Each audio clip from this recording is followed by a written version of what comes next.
Hey, fianaravatsika rehetra ka anampy izay tonga sondray eto ampetsy anio isika dia resaka firaisana ara-nofo. Tonga dia tamanana janona daholo vonaino an'ilay mot-clé. Fa tena marina resaka momba an'izay isika androany. Io zany efa hitako eto sahady ry tonga lavitra mianakavy sy tanakavanana tonga dia teny indray hoe motro mampirisika ny ankizy anao firaisana ara-nofo ty horonan-tsary ty fa tsy mety amin'ny soatoavana malagasy tsy mety amin'ny fotom-pisaina malagasy mihitsy miresaka an'izany. Satria anaty soatoavana sy ny kolontsaina malagasy mantsy bevoka ianao 12 taona tsy manambady tsy navita fianarana tsy manana baka tsy manana asa mbola mipetraka amin'ny ray aman-dreny mitrongo voaomana zay soatoavana malagasy tsinona noho ny hoe miresaka mazava amin'ny tanora sy ny ankizy hoe rehefa mikatramokatrama rehefa misy balita sy peta fampitapo dia tsy fafinaretana fotsiny ihany no azo fa zazakely ihany koa tsy nivoaka re koa nefa sady mamindra aretina ny firaisana ara-nofo tsy voaro ny ray aman-dreny tompoko ny sasany tsy haiko aloha ny ray aman-dreny fa ny anahy ray aman-dreny dia nampianatra na hoe bien sûr tsy hampianatra hoe nampona ohatr'izao ty dia atsofoka ty tsy izay mihitsy koa fa nampianatra hoe misy zanaka hoe tonga fotoana vehivavy ianao rehefa manao an'izao ianao dia mahabevoka etsetsetsetsetsetra azonareo dia mila resahana an'izany ny ankizy ankehitriny satria za mahita hoe be dia be loatra le tabou ao Madagasikara dia tsy resahana mazava ny firaisana ara-nofo sy ny vokany. Misy vokatsoa ny firaisana ara-nofo bien sûr zazakely tsara zany atao hoe zavatra soa foana zany. Misy koa voka-dratsiny dia ny aretina. Azo lazaina hoe voka-dratsiny koa ny voka tsy nirina. Raha ohatra tsy nirina tsy nanantena an'izany izy azo lazaina hoe voka-dratsiny. Atao contre anaty fonoteny mihitsy ilay za resaka. Ka tiako tenena zany hoe ny tsy firesahana momba firaisana ara-nofo amin'ny tanora voamay voamay manosika anazy karokaroka ilay izy. Tadidrio fa ny ankizy ankehitriny dia manana accessibilité kokoa amin'ny resaka fijerena film mamoafady noho isika tamin'izany fotoana izany. Ray aman-dreny tamin'izany mbola mila mandeha miloha hoe VHS ary amin'ny ary nenay mbola mila vidy CD vao mita an'izany hoe CD pornographique zany. Zany hono fa tsy haiko bref fa ny ankizy amin'izao tompoko vidy 500 izy mampiditra méga izy tape fotsiny hoe tsy teneniko le site tonga dia mipoitra eo izy maimaimpona tsisy misava ny taonany akory dia manana accessibilité izy amin'ny resaka fijerena porno. Dia amin'ny mahatanora anazy mbola en plein puberté izy mbola mihetsiketsika daholo ny hormone sy rehetrarehetra ny resaka organes génitaux rehetrarehetra. Ao anatin'izany koa fiakaran'ny filana marina fa rehefa dolantsety izany ianao dia miakatra ny filanao, miakatra ny curiosité fisainana tia karokaroka mahita pornographie izy boum lasa. Tsy mahafantatra akory ny vokatry ny firaisana ara-nofo iny na manisa andro na fampiasana kapoty dia tsy hain'ny tanora ankehitriny ka rariny sitsiny raha hoe be dia be ny tahany ankizy miala an-tsekoly amin'izao fikarohana tamin'ity taona 2022 toy izany hoe niakatra be ny tahany ankizy any amin'ny collège tsy lycée akory fa collège niala an-dakilasy satria bevoka.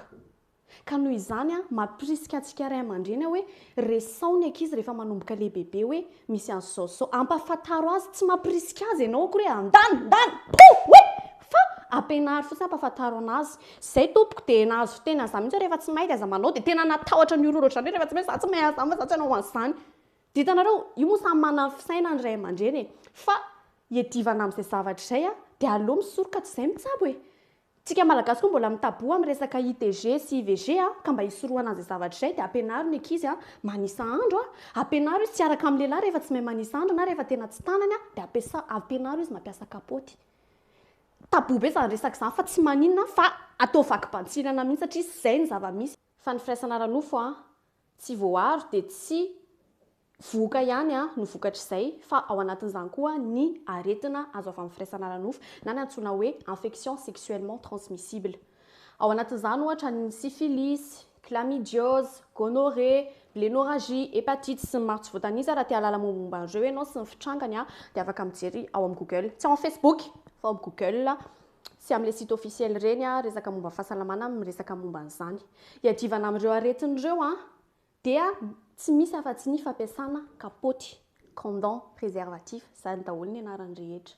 Fa ankoatran'ireo IST ireo koa dia misy aretiny iray azo avy amin'ny firaisana ara-nofo izay tena izay mbola tena sarotra miady azy amin'izao dia ny sida na ny hoe syndrome immunodéficience acquise. Ny sida tompoko dia tsy mitsahatra mirongatra mihitsy ankehitriny ary indrindra ao Madagasikara. Nijery information koa voaingana vaovao dia hoe niakatra be mihitsy ny toan'ny olona voan'ny sida ao Madagasikara ankehitriny.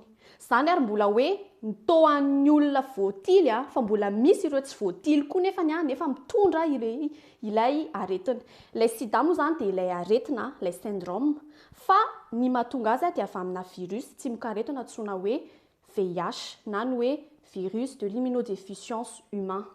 Ny VIH sida moa zany dia mifindra amin'ny alalan'ny rà, ny firaisana ara-nofo sy ny voga. Ny voga tiako lazaina ohatra hoe sanatry voa ilay reny dia afaka mamindra amin'ny zanany ao an-kibo. Ny sida koa dia tadidio fa tsy mifindra amin'ny alalan'ny peti-drora, tsy mifindra amin'ny alalan'ny moka koa izy na dia hoe moka ary mandeha makare, tsy mifindra amin'ny alalan'izay izy fa tonga dia contact sang humain ihany ny sida. Ny tena ataon'io tsy mikaretina io dia ny attaquer ny système immunitaire antsika olombelona na ny hery fiarovana. Dia rehefa tena tsy mahavita miady amin'ny aretina intsony ny vatanao dia eo amin'izay ianao hoe na hoe aretina tsy tokony hahafaty dia hahafaty anao.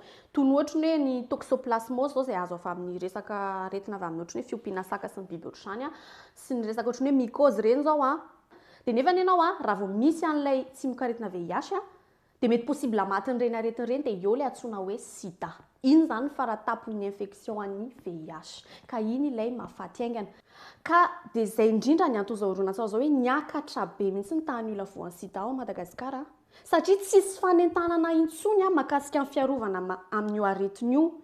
Taloha raha tadidinareo mbola nisy ilay fanentanana sy fampianarana hoe ny sida dia mifindra amin'ny alalan'ny seringy, ny hareza nataon'ny Francis Turbolis tamin'izany.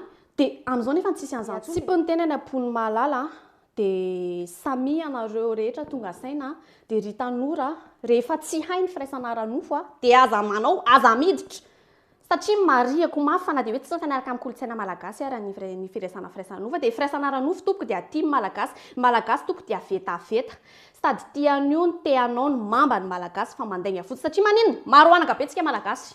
Maro anaka sika malagasy tompoko misy olona na dia any ambanivohitra any ambanivohitra be any ary dia miteraka maro zany hoe mahay manao an'io ny malagasy. Kolontsaintsika mihitsy ilay miteraka sy manao vetaveta. Ka ho an'ny ray aman-dreny izay tsy samy resaka amin'ny vatana ny zaza hoe rehefa manomboka puberté izy hoe tonga fotoana ny vehivavy efa afaka toe-jaza ny vehivavy amin'izany fotoana izany tandremo firaisana ara-nofo. Rehefa tsy sahinareo miresaka an'izany dia aleo izany no hiteny amin'ilay ankizy hoe tandremo ny ankizy manao firaisana ara-nofo tsy voaaro. Rehefa tonga fotoana indriry vehivavy mahaiza manisa andro tandremo manao firaisana ara-nofo tsy voaaro zany hoe tsy mampiasa kapoty fa sady mahabevoka zany no mampisy aretina andry. Ry tovolahy tadidio fa tsy ny vehivavy ihany tompoko no afaka voan'ny sida sy ny ST fa ny lehilahy ihany koa. Raha sanatria hoe voa ilay vehivavy tsy nanao kapoty ianareo dia ianao lehilahy koa dia afaka voa dia nefa ianao mandeha mankany amin'ny olon-kafa indray dia mamindra ny olona dia ohatr'izay hatrany hatrany dia tadidio fa tsy mamenatra tompoko mividy kapoty eny an-tsena. Tsy aleonareo hoe mety hoe menatra kely mividy kapoty eny an-tsena mba hiaro tena toy izay menatra be dia hanao fitiliana dia pozitif amina sida ery aminany ery. Iza ny tianareo? Ka dia izay tsy mpiteny am-pony malala. Efa vonona ny saiko mampanay fa ohatra fitsaram-bahoaka anaty commentaire fa tsy maninona fa ataoko vaky-pantsina satria tena ohatrany hoe miantraika amin'ala izy hoe handray ry malagasy dia bevoka ilay ankizy tsy mitohy fianarany sida miakatra foana tsisy miraharaha ka mba mandray andraikitra kely fotsiny dia izay dia tsy mpiteny am-pony malala dia orika mamy daholo.